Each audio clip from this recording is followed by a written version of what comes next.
আসসালামু আলাইকুম স্যার। আগের ভিডিওতে আমরা দেখেছিলাম কিভাবে হচ্ছে সিতে প্রিন্ট করতে হয়। সো এই ভিডিওতে আমরা দেখবো কিভাবে হচ্ছে সিতে input C plus plus actually input নিতে হয়। Okay, so input, okay, input in C plus plus. আচ্ছা, সিপিপি হচ্ছে সি প্লাস প্লাস এর হচ্ছে এক্সটেনশন, ঠিক আছে। সো এর আগে যেটা দেখছিলাম ওইভাবে আমরা জাস্ট ফার্স্টে হেডার ফাইলটা ইনক্লুড করে নেব।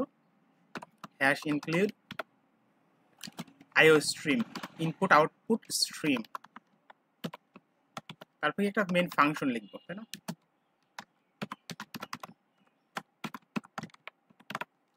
আচ্ছা, তারপরে আমরা আগে দেখছিলাম যে আমরা যদি কোনো কিছু প্রিন্ট করতে হয় তাহলে এভাবে লিখতাম সি আউট, সি আউট, তারপর এর মধ্যে কিছু একটা লিখে দিতাম, লেটস সে আমার নাম লিখে দিলাম, তারপর যদি জাস্ট রান করতাম তাহলে দেখতাম এখানে আমাদের আউটপুটটা পারফেক্টলি চলে আসতো। আচ্ছা, আমরা এখানে আউটপুট কেন আসেনি? কারণ আমরা হচ্ছে আমাদের এসটিডি নেম স্পেসটা দিই নাই। ওকে, এখন যদি রান করি পারফেক্টলি আসছে। আচ্ছা, এখানে এখন যদি আমরা যদি কোনো কিছু ইনপুট নিতে চাই, সো আমাদের ইনপুটের ফাইলটাও নিয়ে আসি। সো এটা হচ্ছে আমাদের ইনপুট, এটা আমাদের আউটপুট।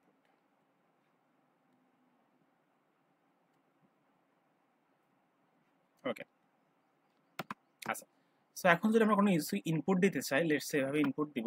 সো আমরা সি তে কি করতাম? আমরা লিখতাম হচ্ছে স্ক্যানএফ, তাই না? স্ক্যানএফ, এবং এর মধ্যে first of all format specify, তারপরে অ্যাট দ্য রেট দিয়ে বা অ্যাড্রেস অফ সাইন দিয়ে, তারপরে কোন ভ্যারিয়েবলের মধ্যে দিব ওটা দিয়ে আমরা হচ্ছে রান করতাম।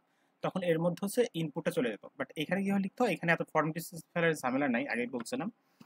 এখানে যে কাজটা করতে হয়, ফার্স্ট অফ অল হচ্ছে আমাদের লিখতে হয় সি ইন, তারপরে এই যে গ্রেটার দেন সাইনটা দিয়ে তারপর কোন ভ্যারিয়েবলের মধ্যে যাবে। লেটস আমরা একটা ভ্যারিয়েবল ডিক্লেয়ার করি ইন্টিজারে, এখন এটা এর মধ্যে যাবে। ওকে, এখন এরর দিচ্ছে কারণ হচ্ছে আমরা এসটিডি নেম স্পেস ইউজ করে নিই, এখন কিন্তু এরর দিবে না। সো এর মধ্যে আমরা 10 রেখে দিই এবং এর পরবর্তীতে আমরা এটা সি আউট করে দিই, অর্থাৎ আমরা কনসোলে দেখাবো, ঠিক আছে? অর্থাৎ এটা তো কনসোল, তাই না? কনসোলে আমরা দেখাবো, টার্মিনালে আমরা দেখাবো। আচ্ছা, সো এটা যদি আমরা একটু সি আউট করে দিই, কোনটা সি আউট করবো? এ কে সি আউট করবো। এখন সি আউট করতে হলে আবার কি করতে হবে? আমাদের হচ্ছে সি আউট যেহেতু এসটিডি নেম স্পেসের মধ্যে রয়েছে, সো এই জন্য আমাদের আবার এসটিডি নেম স্পেস ইউজ করতে হবে। এখন যদি আমরা রান করি, ইনপুট দিলাম 10 এবং আমরা একটু ওয়েট করি, তার একবার রান করি, আউটপুট চলে আসছে 10। তো পারফেক্টলি কিন্তু কাজ করতেছে। বাট এখন প্রবলেম হচ্ছে যে বারবার এই এসটিডি লেখার প্রয়োজন হচ্ছে। সো এই ক্ষেত্রে আমরা একটা কাজ করতে পারি, আমরা এখানে একটা কাজ করতে পারি, সেটা হচ্ছে ইউজিং নেম স্পেস। আমরা কোন নেম স্পেস করতেছি? এসটিডি করতেছি, তাই না? সো এটা যদি লিখে দিই তাহলে আমাদের আর বারবার হচ্ছে এসটিডি এই নেম স্পেসটাকে আমাদের লেখার কোনো প্রয়োজন হবে না। যদি রিমুভ করে দিই তাহলে এটা পারফেক্টলি কাজ করবে। সো এখানে আমি 10-এর পরিবর্তে 105 করে দিলাম, তাহলে এটা কিন্তু পারফেক্টলি কাজ করতেছে। সো এখন আমাদের হয়তো হতে পারে যে আমরা মাল্টিপল হচ্ছে ভ্যারিয়েবল নিব, মানে মাল্টিপল ইনপুট নিব আর কি। লেটস সে 30.4 দিলাম, আর একটা হচ্ছে ক্যারেক্টার দিলাম এ। পারফেক্ট। এখন তাহলে আমার তিনটা ভ্যারিয়েবল লাগবে, একটা হচ্ছে ক্যারেক্টার লাগবে, ক্যারেক্টার নিলাম হচ্ছে তোমার বি, এবং একটা ডাবল নিব হচ্ছে তোমার হচ্ছে সি। এখন ফার্স্ট আসবে কি? একটা ইন্টিজার। সো ফার্স্ট আমরা ইন্টিজার নিছি এ ভ্যারিয়েবল, তারপরে ভ্যারিয়েবলের মধ্যে আসবে কি? একটা ফ্লোটিং নাম্বার, তার মানে ডাবল, তাই তো? তো আমরা এর মধ্যে একটা ডাবল, অর্থাৎ ডাবল ভ্যারিয়েবল কোনটা? সি। অর্থাৎ আমরা মাল্টিপল এভাবে দিয়ে হচ্ছে মাল্টিপল ইনপুট নিতে পারি একসাথে, এবং তারপরে একটা ক্যারেক্টার হচ্ছে এ। তো এ হচ্ছে দিলাম। এখন আমরা ঠিক একইভাবে মাল্টিপল ভাবে প্রিন্টও করতে পারি। তো বি সি একসাথে মাল্টিপল ভ্যারিয়েবল প্রিন্ট করতে পারি। তো যদি রান করি আমরা, তাহলে এই যে পেয়ে গেছি আমরা। বাট এখানে একটা প্রবলেম দেখাচ্ছে। প্রবলেমটা কি? সেটা হচ্ছে যে আমরা আচ্ছা, আমরা একটা ভুল করছি। সেটা হচ্ছে কি, এই যে প্রথম যেটা দ্বিতীয়টার মধ্যে কি ছিল? দ্বিতীয় যে আমরা ইনপুটটা দিচ্ছি এটা কিন্তু একটা ছিল ডাবল, বাট আমরা এখানে কি লিখছি? এখানে লিখছি হচ্ছে একটা ওয়েট, আমরা তো ঠিকই লিখছিলাম আই থিঙ্ক। ও আচ্ছা আচ্ছা, এখানে আমরা বি লিখবো, লিখে ফেলছি এ। কারণ কি হচ্ছে, লাস্টেরটা হচ্ছে একটা ক্যারেক্টার ছিল, তাই না? সো আমাদের ক্যারেক্টার লিখতে হবে। তো এখন সবকিছু ঠিকঠাক রান করবে। আচ্ছা, এখন সবকিছু ঠিকঠাক আসছে বাট সবকিছু লেগে গেছে। সো এই প্রবলেমটা সলিউশনের জন্য আমরা একটা কাজ করতে পারি, জাস্ট এখানে মাল্টিপল মানে আমরা হচ্ছে আবার দুইটা হচ্ছে লেস দেন সাইন দিব এবং তারপরে এখানে আবার দুইটা দিয়ে এখানে জাস্ট আমরা হচ্ছে ফাঁকা স্ট্রিং দিয়ে দেবো, ফাঁকা জাস্ট স্পেস দিয়ে দেবো, তাইলে আমাদের কাজটা হয়ে যাবে। এই যে আমাদের পারফেক্টলি কিন্তু তিনটা আউটপুট চলে আসছে। সো আমরা হচ্ছে জানতাম যে সি তে কি করা যেত, যে আমরা যখন প্রিন্ট করতাম তখন প্রিন্ট করার সময় হচ্ছে আমরা নিউ লাইন দিতাম, তাই না? সো আমরা এখানে কিন্তু নিউ লাইন ইউজ করতে পারি এই ক্ষেত্রে। তো নিউ লাইন আমরা কিন্তু অনেকভাবে করতে পারি এখানে, মানে এখানে দুইভাবে করা যায়। এক হচ্ছে আমরা ইচ্ছা করলে এন্ড এল অর্থাৎ নিউ লাইন, তারপরে লিখলাম হচ্ছে তোমার সি, তারপর আবার দিলাম নিউ লাইন, এখন দিলাম বি। এখন যদি আমি রান করি তাহলে প্রত্যেকটা নতুন লাইন আসছে। সো এই কাজটা আমরা আরেকভাবে করতে পারি, সেটা হচ্ছে যে আমরা এভাবে হচ্ছে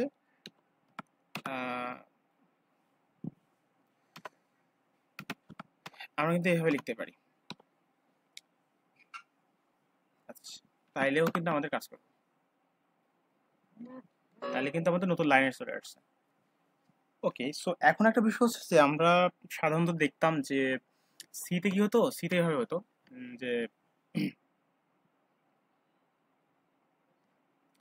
আচ্ছা সিতে যে জিনিসটা করতাম যে আমরা একটা ক্যারেক্টার আস্কি ভ্যালু দেখতে পারতাম। আস্কি ভ্যালু হচ্ছে অ্যাকচুয়ালি কোন একটা ক্যারেক্টারের হচ্ছে তার যে ইন্টিজার নাম্বারটা থাকে, অর্থাৎ প্রত্যেকটা আমাদের কিবোর্ডে যত ক্যারেক্টার আছে তার প্রত্যেকটার একটা করে থাকে আস্কি ভ্যালু থাকে।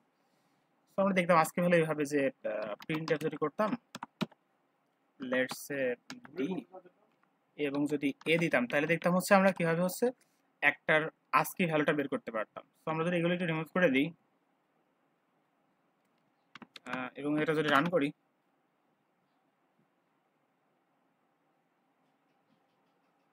আচ্ছা এটা আসতেছে না কারণ হচ্ছে আমরা তো সি প্লাস প্লাস আছি। সো সো আস্কি ভ্যালুটা দেখা যেত অ্যাকচুয়ালি। সো আস্কি ভ্যালুটা কি আমি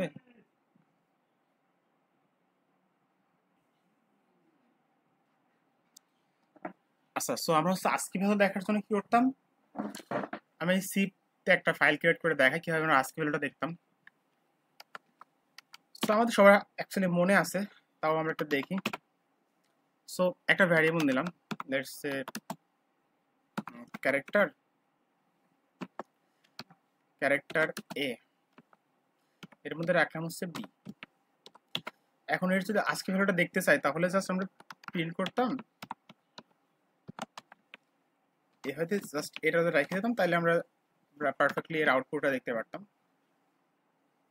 এর আউটপুট হচ্ছে 98, তাই না? আর হ্যাঁ, বি এর হচ্ছে 98, এর কত, এর হচ্ছে 97।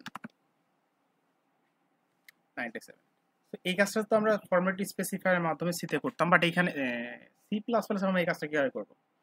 তো সি প্লাস প্লাসে এই কাজটা তো কয়েকভাবে করা যায়। প্রথম যে সিস্টেমটা সেটা হচ্ছে আমরা একটা কাজ করতে পারি, সেটা হচ্ছে আচ্ছা ফার্স্ট অফ অল এটা আমরা একটু ঠিক করে দিই। আচ্ছা, তো আমরা এখন চাচ্ছি হচ্ছে এ এর যে 97 এটা আমরা প্রিন্ট করে দেখবো যে এ 97টা অ্যাকচুয়ালি আমরা কিভাবে প্রিন্ট করতে পারি। সেই কাজটা করতে হলে আমরা জাস্ট একটা কাজ করতে পারি যে এটা তো ক্যারেক্টার ছিল এ, এ তো ক্যারেক্টার না, এটা ছিল হচ্ছে তোমার হচ্ছে ভ্যারিয়েবল কি বি, বি ভ্যারিয়েবলটা। সো এটার আগে যদি আমরা ইন্টিজার লিখে দিই একটা ব্র্যাকেট দিয়ে, তাইলে কি হয়ে যাবে, এই বি ছিল একটা ক্যারেক্টার, তাই না? বি কিন্তু একটা ক্যারেক্টার, ক্যারেক্টার ভ্যারিয়েবল এর মধ্যে কিন্তু আসতেছে। আচ্ছা, এখানে কনফিউজ হওয়ার কিছু নাই যে একটা কাজ করে আমরা কনফিউজ হয়ে যেতে পারি যে আমরা ভ্যারিয়েবলের মানে ভ্যারিয়েবল ডিক্লেয়ার করছি 2 নাম্বার লাইনে বাট ইনপুট নিয়েছে 3 নাম্বার লাইনে। কারণ হচ্ছে আমরা এই যে এখানে প্রথম যেটা আসবে এটা এর মধ্যে যাবে, পরেরটা আসবে সি এর মধ্যে যাবে ডাবল, যেহেতু ডাবল সংখ্যা ছিল, এবং লাস্ট যেটা ছিল ওটা হচ্ছে বি এর মধ্যে যাবে। অর্থাৎ এই বি ভ্যারিয়েবলটা কিন্তু এটা নিচ্ছে এবং প্রিন্ট করে দেখাচ্ছিল আমাদের কি এই, কিন্তু প্রিন্ট করে দেখাচ্ছিল। এখন প্রিন্ট করে কি দেখাবে, এখন যে আচ্ছা এখানে না অ্যাকচুয়ালি, আচ্ছা এখন আমাদের প্রিন্ট করে দেখাবে কি এখন, আচ্ছা এইভাবে রান করি তাহলে ফার্স্টে দেখি কি কি আউটপুট দেয়। এই আউটপুট দিস, তাই না? সো এখন আমরা বিটাকে যদি একটু ইন্টিজারে কনভার্ট করি তাহলে দেখবো এটা হচ্ছে তার আস্কি ভ্যালুটা আমাদের দিবে। এই যে আস্কি ভ্যালুটা দিচ্ছে, তার মানে আমরা সেভাবে টাইপ কাস্টিং এর মাধ্যমে আমরা আস্কি ভ্যালুগুলো দেখতে পারি। ওকে,